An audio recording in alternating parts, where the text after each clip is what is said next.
You're listening to Inside Content, the TV industry podcast. This show is brought to you by 3Vision, a global TV industry consultancy specialising in content acquisition, strategy, research and business development. Each episode, we give you VIP access to the views and experiences of senior TV executives and discuss the latest TV industry trends and insights. Hello, and welcome to a brand new season of Inside Content. I'm Peyton Lombardo, manager at 3Vision, and to kick off our new series, I am joined by ZDF Studios director of unscripted, Lynette Zolich. Known for its worldwide program distribution, international co-productions, and program acquisition, ZDF Studios has the largest German-language program inventory in the world and a constantly growing range of international productions. On the episode, Lynette and I dive into the world of unscripted content distribution. We discuss the challenges and opportunities of selling content internationally versus locally to VOD and FAST platforms, how to stay ahead of market developments including FAST and AI, the importance of localized content, and building social audiences on TikTok and YouTube. Today here I'm joined by Lynette Zolich from ZDF Studios, and ZDF Studios covers three genres, drama, junior, and unscripted. Can you tell us more about your division, unscripted, and your role on the team? Yeah, sure. Thanks for having me. So I'm working for ZDF Studios, which is the distribution company for ZDF, the public broadcaster, and we're divided into three sales units, drama, junior, and unscripted, and I'm working for the unscripted team. I'm doing global sales to online platforms, and I'm also responsible for our FAST channels, and together with the other teams, we're building the channel strategy for our company. Can you talk us through the differences in selling your content in Germany versus abroad? What are the challenges of each? So there's a lot of difference because when it comes to the German market and the German-speaking market, we're basically being lucky enough to have the ZDF brands, which are known by the audience and which can be put on fast channels and are really wanted content by the platforms. But also we have to align with the strategies of the public broadcaster in order to cover the market in the broadcaster's interests mainly. When it comes to the rest of the world, I'm happy to have all the freedom and do all the ads, ad monetizing. I can go on SVOD platforms. I can be on fast channels, on fast platforms with no limitation. But there we are really focused on building brands. We don't have a huge pool of established brands to play around there. So both markets, both areas have their challenges and their advantages.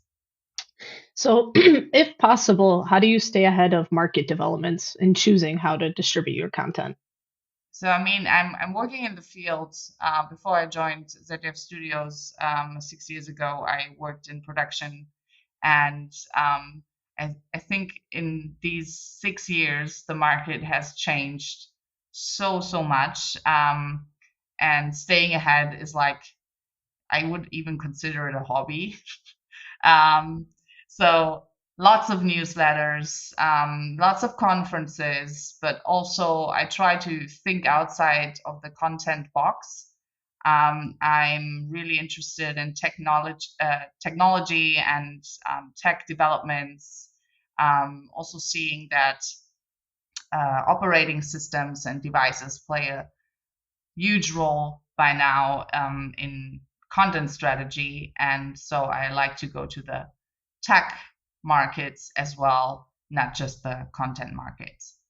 Can you expand on that? What you mean about how the device operating systems have become such a dominant, factor in this area? So when it comes to fast, I think fast is a symptom of a movement happening towards the devices. So in the earlier days, in the traditional ways, we did our sales and our B2B sales. We had traditional broadcasters calling us asking for content for their slots, and now it's more and more. We put out the channels on YouTube, on Fast. We decide what's gonna be in there, and more the platforms kind of are implemented in the operating systems, and the operating systems draw the content to the highest level, the surface of the devices, in order to make the experience for the users and the audience as convenient as possible. Since there are so many platforms and destinations you can watch content on, I think it's more and more important to be discoverable on those operating systems, and to understand how the algorithms work within the platforms and systems. Yeah, that makes sense. When it comes to your strategy on different platforms, is it possible for platforms to cannibalize each other? And if so, how do you navigate that? So the cannibalizing factor, I think this is the first time ever I pronounced the word right. This is my go-to, not go-to word. I think when it comes to that, it really depends. We don't want to interfere with, for example, the broadcaster's strategy. We have to make sure that, for example, our fast channels don't cannibalize the linear service. And more we see it doesn't. And we're actually currently working on putting a number to that. So we see that with the fast channels and also the content available on other platforms, we reach new audiences that don't necessarily use the broadcaster's catch-up service and the linear offer. And also audiences tend to stay in the environment they paid for or like. And on top of that, they would, out of convenience, invest in another channel within their universe, rather than switch platforms and have another platform destination to use. When it comes to fast, do you think that this is going to stay a US dominated space, or do you think that there's going to be other markets, such as Germany, that might emerge as bigger players? So I think when it comes to fast and the US, this is the highest it could get. I don't see fast exploding in the same way it did and does in the US. It's declining a little, but still, there's so many fast channels live and so many fast platforms successful in the US, which is due to the US system of broadcasters. When it comes to Europe, the public broadcaster system in Europe is very different and way more established. So fast can complement these channels, but I don't think fast will ever take over the way it did in the US. Nonetheless, fast is a growing market in the German-speaking world, in France, in Europe in general, and also LATAM. We're also looking into MENA. So there are different territories where you can actually do something with fast, but the territorial differences are so huge that you have to look into every territory to build a strategy for these different territories. Yeah, that makes sense. And it's kind of jumping into my next question about how important is localized content. So, can you talk about some of the things that you do and strategies you might use in different territories and just how, significant they are? So when it comes to the German speaking market, localized content is super important. And also, I mean, how many languages does Europe have? I don't want to count. Uh, I'm refusing to count.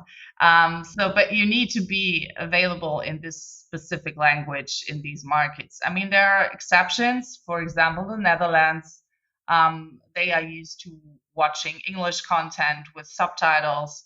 I think also in MENA, you can work with subtitles only and not do dubs. But there are some territories where you really need to have a dubbed content in order to be successful. We're currently looking into, so we do it territory wise. Does it make sense to localize a whole package for channel launching in this territory, or do we think we try out with a few shows, maybe on YouTube, and then we'll see how it goes. And we're also experimenting with AI dubbing, and we're looking into how can we, increase the outcome and lower the budgets in terms of making the content available into more territories. Got it. So, what are the sort of success factors that you're looking for, maybe beyond just strong viewership? Is there other things you look out for that when you test into a new market that might actually signify this is a market we want to really keep, expanding into? I mean, this is also something we tried out different platforms in different markets, and we're super happy to launch with partners. So, for example, when it comes to Pluto TV in 2019, we were launch partner in Germany. And back then, when I started this collaboration, my finance team, they looked at me and they were like, "Are you kidding me? This is like totally not worth it. Now no one's asking any questions anymore." But this is not always the same. We want to launch non-exclusive packages with smaller partners, see if and how they grow, and we learn with them what works and what doesn't, and which content works on which platform, which content works on which channel. This is super different, and we try out and then we go for more. Mm-hmm. Yeah. You manage ZDF social accounts, including TikTok and YouTube. Can you, talk about how you find new audiences through these avenues? So when it comes to so I'm not managing all of ZDF's YouTube and TikTok activities. We have dedicated, when it comes to the public broadcasters activities, they have their own editorial departments doing that. When it comes to monetizing on YouTube and TikTok outside of Germany, I manage all the unscripted activities.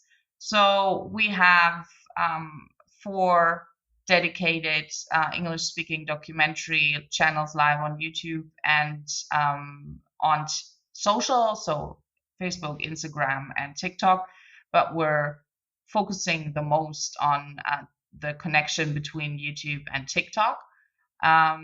We see that if you have like a growing audience on TikTok, it directly converts to YouTube. So we have our full episodes or full documentaries on our channels. I mean, it's not the latest slate of our program highlights, but established documentaries.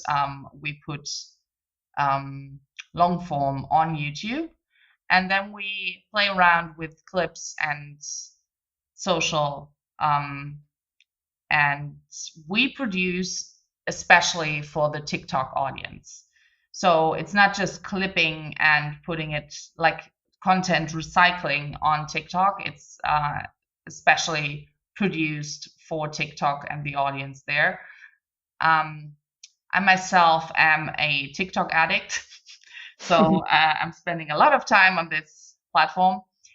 And we see that if you have like a viral clip on TikTok, it directly converts to YouTube. So for example, we had a viral TikTok around the Freemasons, and we had thousands of comments on this TikTok asking how you can join the Freemasons. Our social media team, answered to every one of these questions. Meet us behind Applebee's at 8:05 p.m. I don't know how many people actually went there.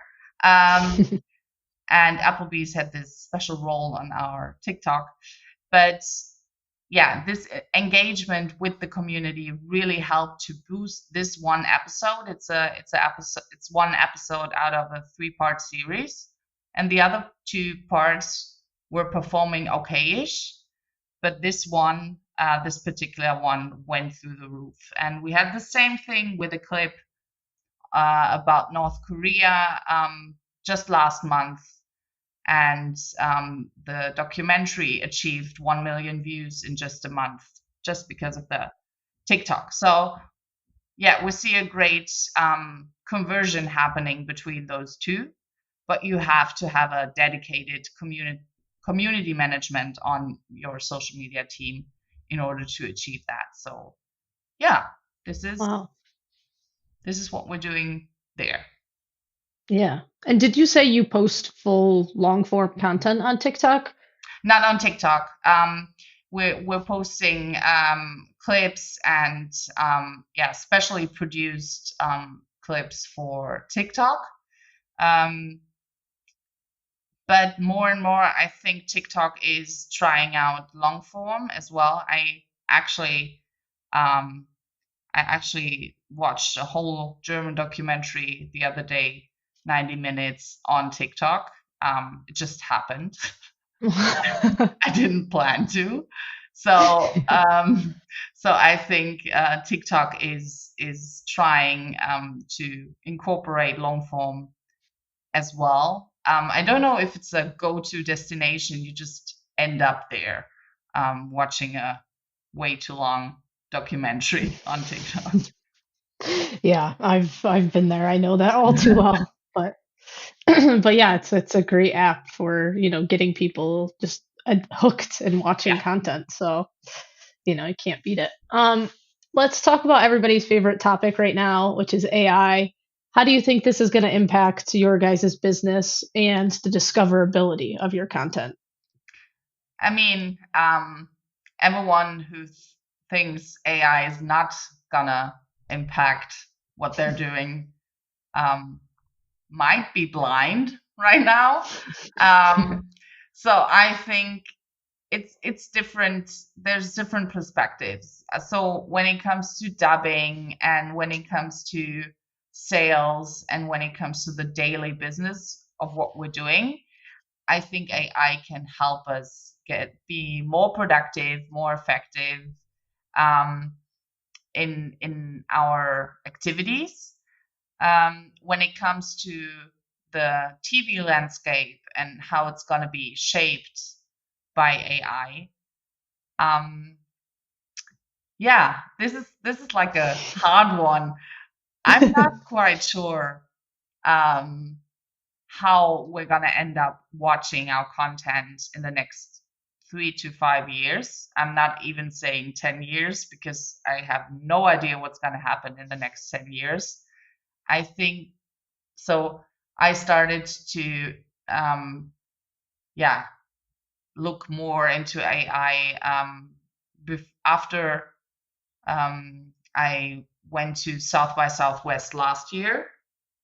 Mm-hmm. And I went there this year as well. And I didn't even think that the development could be that fast, but it's insane how fast everything is going now when it comes to development.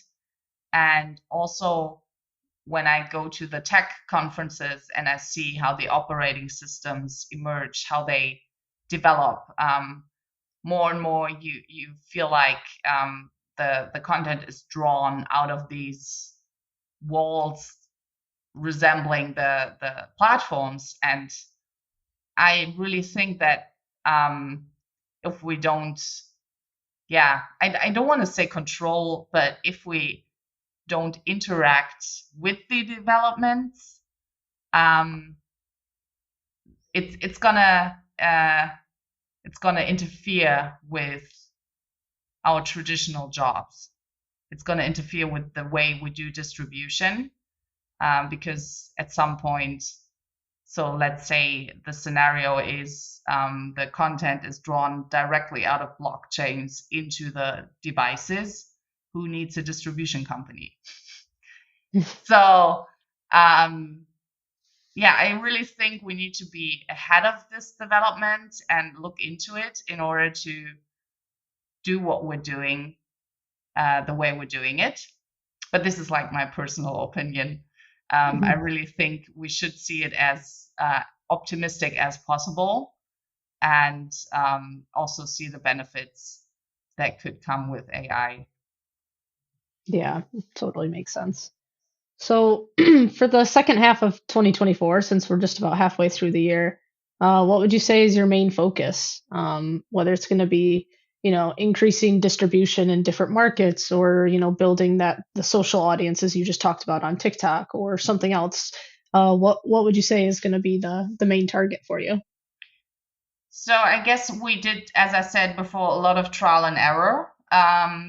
We tested out what channels work, what brands work, what platforms work, and we're trying to focus on these, put out more channels, put out more content, refresh these actually successful channels more, and focus on new territories and new channels we can put out there and ride the wave that is actually happening right now. Yeah, that makes sense. Is there anything you're particularly, excited about for the second half of the year? I'm actually really looking forward to IBC this year. So when it comes to markets, I'm looking forward to IBC in Amsterdam in order to see how has everything developed device-wise since the last year because of this fast developments. And I'm also looking forward to MIPCOM because I have the feeling that this MIPCOM will be packed with people. And I think it's going to be a lot of fun. So this is mainly the two things I'm excited about and looking forward. And also, of course, launching more channels. And I have plans I can't really talk about yet. But there are some things that I'm really excited to see how they pan out, how they turn out, if this kind of content works or doesn't. So try out new things. Yeah, totally. Well, it sounds exciting and can't wait to see how it progresses. So thanks so much for taking the time to join us on the podcast today. Really enjoyed our discussion. Thank you so much, Peyton. Thanks for listening to this episode of Inside Content, the TV industry podcast brought to you by 3Vision. With decades of TV industry experience and real-world success, we know the ins and outs of the market like nobody else. To learn more about our TV consultancy services, head to 3vision.tv.